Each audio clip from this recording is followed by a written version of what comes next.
Mark Stielow, the owner of MS Classic Cars. Today I thought I would do a video on one of the most special cars that I have ever owned in my entire career of collecting vehicles. We have bought and sold well over 500 vehicles over a 20-year period, of course, since I've been in the hobby. And this particular vehicle here might be the most special car based on its whole story and significance of what it has accomplished over the time that it has been finished. So this is a non-scripted video, so kind of bear with me here. A week or two ago, we actually did a video on this particular car, which is kind of a walk-around presentation video. If you haven't seen it, please visit our website at msclassiccars.com so you can actually see the video I did on this particular car. This is actually a factory correct restoration, one of the best examples in the country. It's a 1970 Ford Mustang Boss 302. I thought I would kind of switch gears here and kind of do a walk-around presentation on this car, which is the complete opposite because it's a custom car. As much as we love and appreciate and buy and sell the factory correct cars, we also have a passion for custom cars. As an example, I'm a member of Good Guys. Anybody who knows Good Guys or anybody who doesn't know Good Guys, it's a custom kind of association that I'm a member of. They put on some great events throughout the country and things of that nature. I also follow a lot of the custom websites like protouring.com or like Lateral G, things like this. So getting back to this particular car here, what makes this car so special, and by the way, this car, we've kind of themed it as it's a 1969 Chevrolet Camaro custom tri-tip. Tri-tip is the name that it's been nicknamed. This was Mark Stielow's One Lap of America Camaro. It's also been referred to by some people as the white one. And by some people in certain publications, it was referred to as One Lap of America, Mark Stielow's car. So for anybody who doesn't know who Mark Stielow is, Mark Stielow really is the godfather of pro touring. That's what he's been nicknamed. People will argue that he actually invented the word pro touring. He's a 30-year plus engineer for GM. He's had his hands in many important projects over the years. One of the biggest ones was the 2015 Camaro Z28. So Mark has racing history. He builds amazing cars, and of course, working for GM, it doesn't really get more experience than that. So back when Mark was young, somewhere around 26 years old, he wanted to compete in One Lap of America. One Lap of America is actually put on by Car and Driver. It's an unbelievable deal where cars have to travel to different racetracks within a certain area. They have to compete on racetracks. They do autocross events. They do drag racing. They do all sorts of things. You accumulate points. You do it over a certain amount of time. And then, of course, you finish in certain places and so forth. So Mark, at a young age, was working for GM. He actually wanted to build a car that he could compete with for One Lap of America. So he found a 69 Camaro in Arizona on an Indian reservation, which is this car here. At the time, he was actually working for GM relatively close in Arizona where he found this car, and his plan was to basically drive this car from one spot in Arizona to the next. But once he had some issues mechanically with the car, obviously before it was restored and everything, and since it had 411 gears, there was just no way he was going to do it. So he ended up buying the car, and he ended up shipping it back to Michigan, where he started his build. So the vision of this car when he bought it was to find a solid car. This car does retain a lot of GM sheet metal, so he wanted a solid car to start with, and the goal was to build something that was going to be capable of handling the track conditions and also something that was going to be safe. So he sent the car out first. He had the roll cage installed, had that customized, and when he got back the car, he tore it all down.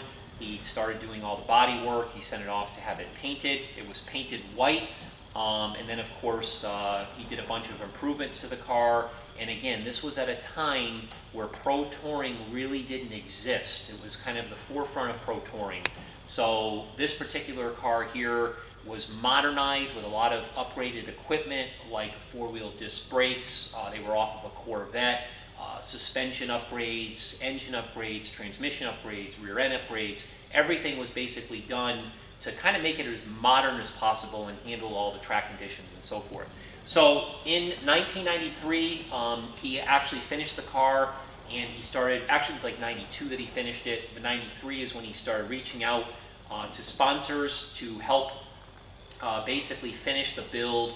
A lot of well-known sponsors put their hands on this car, like BF Goodrich with the tires, and Cars, a company that he ordered a lot of the interior pieces for and things like that. So he kind of explained to these manufacturers, these companies, that he was going to be taking this car on one lap of America, and they basically sponsored him. There are some of the letters that he actually wrote back in the early 90s to these manufacturers asking for sponsorships that are included with this car, which makes it really cool.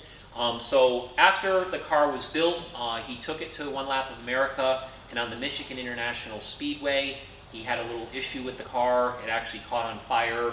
I believe the fire was in the back of the car. Obviously the fire was put out. It's not like the car burned to the ground or anything, but it obviously didn't finish the race.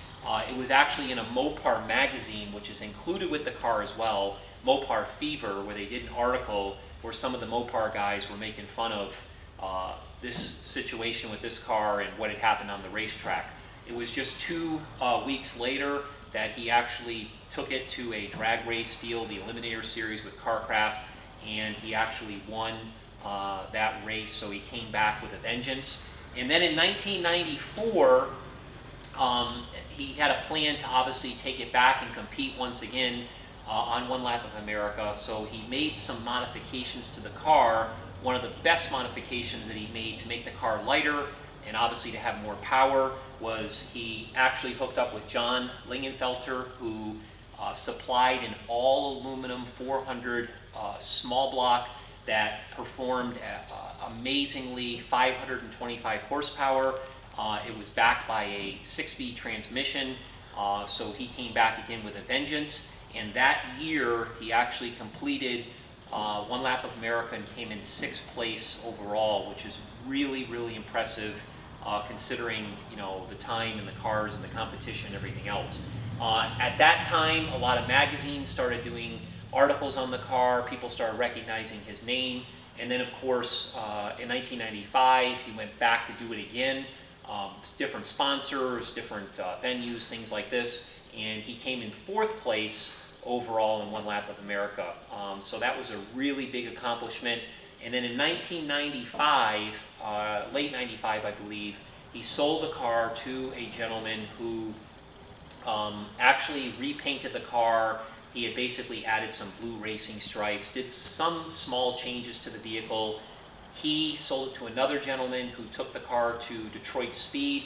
They did some modifications to the car as well. Again, not a ton of things, but changed things, you know, that fit their likings or whatever the case might be. And then he gave the car a really high quality paint job. So kind of did the body again a little bit, obviously gave it a magnificent paint job that you see here today.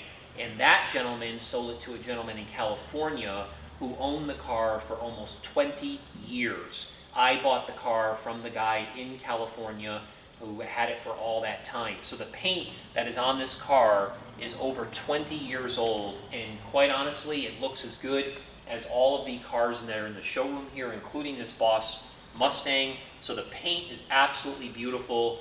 I'll go into the car a little bit more in a few minutes here, but getting back to the story, so the guy who owned it in California basically drove it occasionally, kept it under a blanket, so to speak, and I found this car on a forum. It wasn't even really listed for sale. I just kind of heard that this, read that this particular gentleman owned this car. I started doing a little research, and of course, personal messaged him, asked him if it was for sale, and we were able to strike a deal, and here we are today. So I spent a lot of time kind of going back and trying to figure out the history and all the articles and all the magazines. We have about this many magazines. I've listed them all within our description on our website. If you want to check that out, it's msclassiccars.com. Just go to our current inventory page. You'll see the description. You'll see all the magazines, things like that. So this car was so special that Hot Rod Magazine, first of all, Hot Rod Magazine in 1993 picked it that year when he first raced the car as a top 10 car of the year. That's a really big deal in the muscle car, classic car, hot rod scene. In 2008, Hot Rod Magazine had done a article, a pretty big article in one of their magazines where they named the top 100 most influential hot rods of all time. This particular car was number 44 on that list. So that is a major, major deal. Some of the cars that were on that list included vehicles like Eleanor from the movie Gone in 60 Seconds, the General Lee from Dukes of Hazzard, Carroll Shelby's first Shelby, the yellow coupe from American Graffiti. I mean, you can just go on and on and on with the cars that this car is an amazing company with. So it's not just my opinion, it's not just a lot of people's opinion. This car truly is a super influential car for all the things that it accomplished. It is really the poster child of the pro touring movement.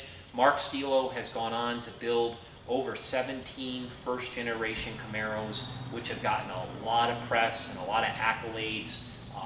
He is extremely, to this day, well respected. There was just an article, a Take 5 article in April of this year in Hot Rod Magazine that interviewed Mark Stielow. So he is still moving forward. He's still doing what he's always done. And this particular car is really where it started.